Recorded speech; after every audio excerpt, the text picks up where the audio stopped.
Hi everyone, my name is Emily Pham, and today my group and I will be presenting our final project for NJIT's Data Science 675 Machine Learning course, titled Predictive Modeling and Pattern Discovery in Nationwide Taco Sales Data. I'll begin by walking you through the introduction, dataset, and time series forecasting portion of the project. Here's an outline of our presentation. We begin with the introduction, followed by a look at the dataset. Then we'll go into our three main machine learning methods: time series forecasting, clustering, and regression/classification. Lastly, we'll wrap up with our key findings and conclusions. The goal of our project was to uncover customer patterns and sales trends in taco delivery data. Using real-world style synthetic data, we applied machine learning models to make predictions and identify behaviors that can support business decisions like staffing, delivery optimization, and marketing campaigns. Additionally, we wanted to investigate whether the North American tradition Taco Tuesday truly resulted in greater taco sales on Tuesdays of every week. Our approach involved three types of models. First, we used time series forecasting to predict daily taco sales. Next, we applied clustering to group similar types of orders. And lastly, we use regression and classification models to assess outcomes like tip amounts and taco order patterns. Our results revealed insights that can help support more informed decision-making in the food delivery space.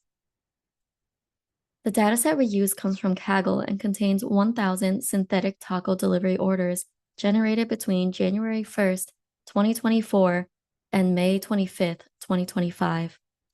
It includes 13 total features such as delivery time, distance, price, tip amount, taco type, size, and whether the order was placed on a weekend. This dataset was designed to support multiple machine learning techniques. For time series forecasting, we used daily order counts and day of the week information. Clustering was done using delivery distance and tip amount. And for supervised learning, we predicted variables like tip amount, taco type, and day of the week. Now, I'll walk you through the time series forecasting section. The goal here was to predict the number of taco orders for the next day. This is valuable for planning inventory, staffing, and promotions. We used a traditional recurrent neural network model with a 31-day sliding window and included both order counts and day of the week as input features. This slide shows a summary of the code. First, we began by pre-processing the data. We grouped orders by date, encoded the days of the week, and normalized the features. Then, we created a 31-day sequence as model input and trained a simple RNN model for 50 epochs. This setup allowed the model to learn daily patterns in taco sales. Figure 1.1, shown on the right, shows average taco orders by weekday. As you can see, Monday had the highest order count at 2.49 taco orders, while Tuesdays came in third with only 2.30. This challenges the assumption that Taco Tuesday results in the biggest sale day of the week. Figure 1.2, pictured here, is a plot comparing actual and predicted taco orders. The blue line represents the actual data, while the orange line is our model's prediction. The RNN captured the overall shape and trend well, even if it didn't perfectly match every single spike. Here, we summarize the model's performance. It predicted 2.49 orders for the next day, which is close to the actual daily average of 2.31. Again, Monday showed higher demand than Tuesday, which suggested that restaurants may want to reevaluate how they promote Taco Tuesday.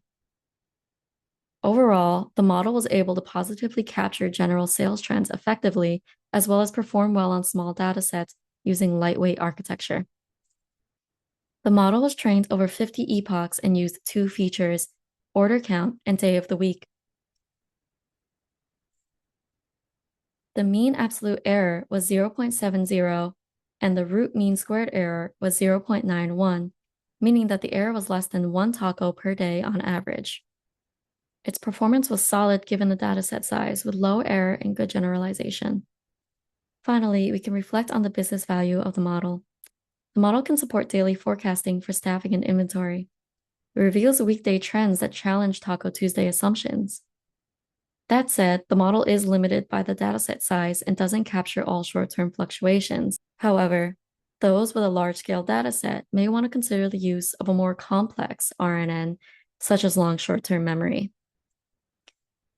Overall, it can be said that our model is a fast and effective tool for trend forecasting.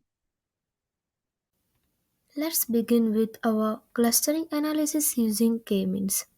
Uh, we use clustering to explore patterns in taco delivery behavior. The goal was to find natural groupings in the data.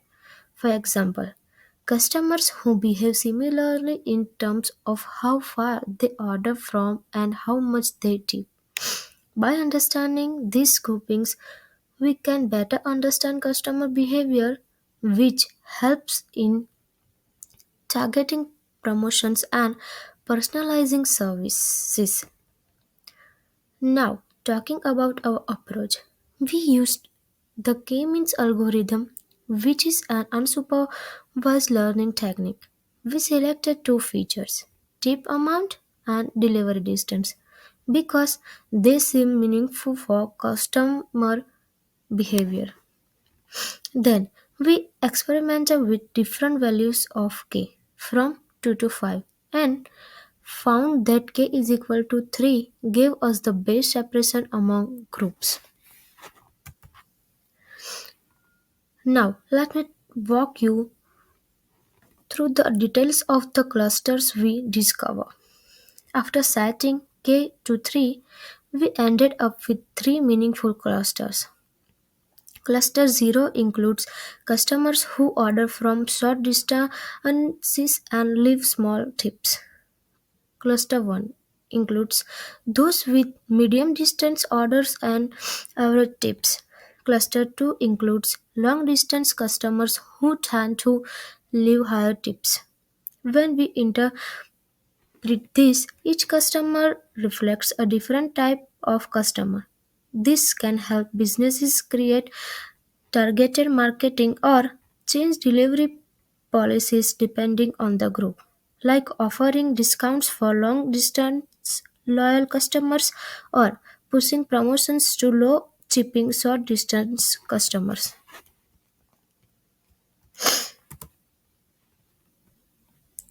Next, let me walk you through the visualizations of our clustering results. Here we can see the output of our k-means model when we set k is equal to 3.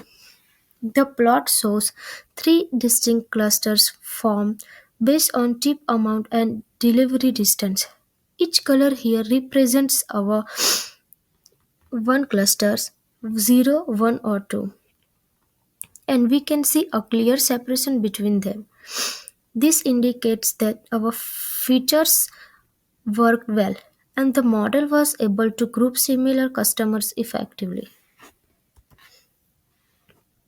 Now, let's take a look at how we evaluated our clustering model.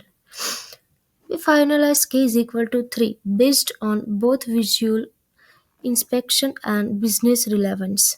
To support this choice, we calculated the Seller score, which showed a decent level of separation between clusters.